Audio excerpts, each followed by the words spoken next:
মনিহার সিনেপ্লেক্সে চলে গেলাম হচ্ছে বরবাদ সিনেমা দেখার জন্য। তো আমরা রাত 9:30টার শোটা দেখলাম। তো শুরুতেই আমরা অল্প কিছু খাবার দাবার কিনে নিয়ে ভিতরে ঢুকে গেলাম। আর মূল বিষয় হচ্ছে কি, আমরা 6-7 জন মতন গেছিলাম বরবাদ সিনেমা দেখার জন্য।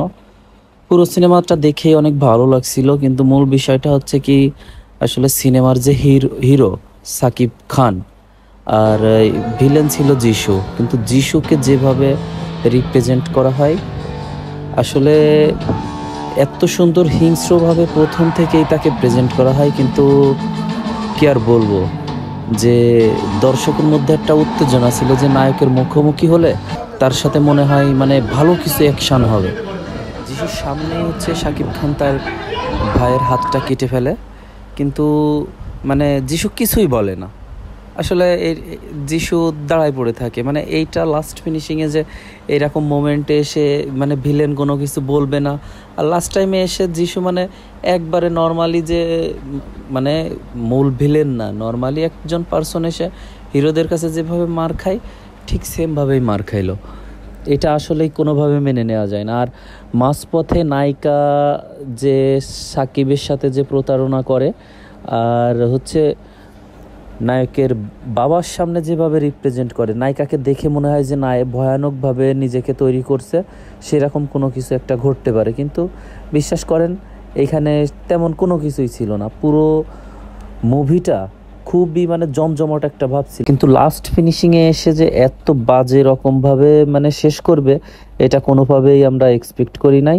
মানে লাস্ট লাস্ট যে ফিনিশিং, এটুক মানে সিনেমার মোটেই ভালো লাগেনি। কিন্তু শুরুর দিকে মাঝ পথে যে কাহিনী নিয়ে সিনেমাটা এগোইছিল, ফিনিশিং সাইডটা খুবই বাজে ছিল, মানে মোটেই ভালো লাগেনি একবারে। আমরা যে ফ্রেন্ড সার্কেল মিলে যে কয়জন দেখলাম, সবার সেম কথা, যে না, শেষ মুহূর্তে এসে এইভাবে সিনেমাটা ইন্ড করাটা শেষ হয় মানে উচিত হয়নি, আর একটু কোয়ালিটিফুল করা উচিত ছিল। তারপরে শাকিব খানের অ্যাকশন বা আদার সাইড যেগুলো আছে, সব কিছুই অনেক সুন্দর ছিল, বেশ ভালো লেগেছে। কিন্তু একটা কাহিনী যে মানে হিরো আর ভিলেন এদের মধ্যে যে একটা জমজমাট কোনো একটা অ্যাকশন, এরকম কোনো কিছু পাইনি। এটা আসলেই আনবিলিভেবল। এরকম একটা হিট মুভির মধ্যে এরকম কোনো কিছুই ছিল না, যেটা খুবই খারাপ, বা সিনেমা প্রেমীদের কাছে এটা আসলে কাম্য না। এরা আরো ভালো কিছু চাই। শেষ টাইমটা যদি আরো ভালো কিছু হতো, তাহলে আরো অনেক ভালো লাগতো সিনেমাটা। যাই হোক, অবশেষে আমাদের একজন শাকিব খান ছিল, যেহেতু সে সুপারস্টার, এরকম একটা সুপারস্টার ছিল বিধায় আমরা সিনেমা হলে যে সিনেমা দেখার মতন চিন্তা ভাবনা মাথায় এনেছি।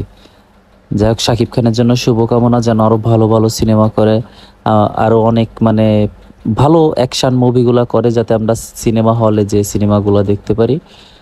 শাকিব খানের জন্য শুভকামনা, যেন আরো ভালো ভালো ছবিতে কাজ করতে পারে।